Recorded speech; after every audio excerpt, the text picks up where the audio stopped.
Hey guys, how's it going? I'm at the rig, brother. Oh yeah, video gaming.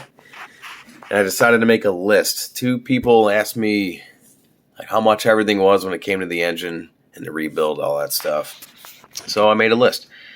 Went back, had to go on the Wayback Machine and find all my prices and receipts and stuff. But here's the price of the engine itself from the junkyard. It was like $600.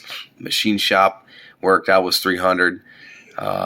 The price of the oil pump, Gates timing belt, all that stuff.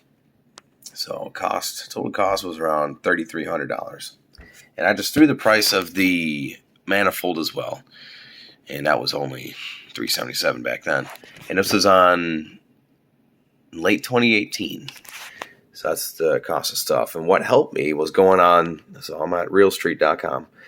So I just went on this website. Excuse me. And I added things to my cart that were gonna apply to me. That I was gonna buy, like all the ACL bearings and all that stuff. And then I just took the part numbers. Once I had a good list of stuff, I just went to the cart, took the list of the part numbers, and then went on eBay, Amazon, Summit, Jegs, Rock Auto, another one, another good one. And I went ahead and I saved probably $800, $900. But the big thing was that is like you're switching back and forth to different websites and all that nonsense, and you got to be careful with those part numbers because I had an issue, and I mentioned it briefly in my 2JZ Getting Parts Ready video. I typed in the part number for the head studs, for the ARP head studs, and what came up, which I thought were ARP, like I went ahead and I bought them, received them, and I thought the packaging was different. These Chinese companies, they use the same exact part numbers in their listing. And if you're not careful, then you can actually buy some knockoff nonsense. And I think they must have changed that because now it just shows like urethane garbage. I'm sure it's a nice product. It's not garbage. That wasn't nice. I don't know, it's just for an example. That's what I ran into. But you just have to be careful whenever you're actually buying stuff off eBay in particular. Either way, so I just priced everything out, listed it, put in my cart from here, and then went on those different websites. And again, I saved like $700, $800 back in 2018. And I can't imagine how much I would save now because the majority of these items have went up probably like 20%. ACL bearings, the rod bearings, they're going for around $68 now, and they're asking $128 on this website here. I mean, they got to get their profit as well.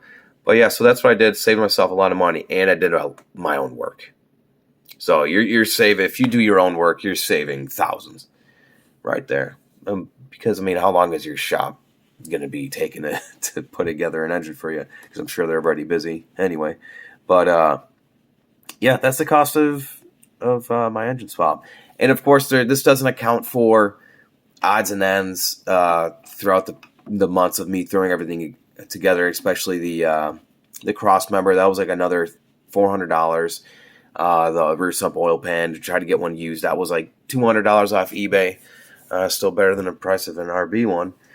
But yeah, you got to put into account all that. But this was just the cost of getting the motor put back together. And with my head, I took everything apart. I did the work myself. I lashed my valves and all that stuff myself. You save a lot of money doing that. It takes a little bit more time. But again, that's all I spent on making my engine or rebuilding my engine and getting stuff used. Getting the pistons and rods, I got them from Superform members. And yeah, they work fantastic. And, used rods because the 800 horsepower these motors see, or like the GTE motors see, and that's nothing. They don't even blink. So some of the used components inside of the engine are still really, really good. Like even the stock pistons are really good from a twin turbo setup. But yeah, so I hope that this helps. And if you guys like this little Excel product, excuse me, that I could put it in the description and everything. And if you guys have any more questions, I'm going to try to do the best I can to answer them. And, but yeah, thanks for sticking around, and I'll see you guys in the next one.